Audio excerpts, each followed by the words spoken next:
গত ২৬শে জানুয়ারি চলে গিয়েছিলাম মাসি শাশুড়ির বাড়ি শ্রীরামপুরে ওদের শুভ বিবাহবার্ষিকী উপলক্ষে।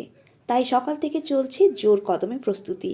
মাসির ছেলে সৌরভ আর ছোট মামার ছেলে রান্না কমপ্লিট তো একদম সুন্দর না সবাই মিলেই করেছি না না না সবাই মিলেই করেছি আমরাও যে এটাই আনন্দ আনন্দ অনুষ্ঠানে জমায়েত হয়েছি।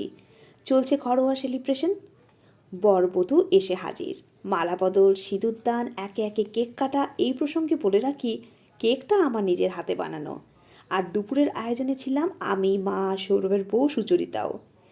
দুপুরের মেনুতে ছিল 5 রকমের ভাজা, মাছের মুড়ো দিয়ে মুগ ডাল, মাটন কারি, চাটনি, পোলাও, পায়েস, মিষ্টি, দই তো ছিলই। হাতে হাতে রান্না করা থেকে পরিবেশন এটাই বলি, সুখে দুঃখে ওরা যেভাবে একে অপরের সাথে কাটিয়েছে তার কোনো তুলনা হয় না।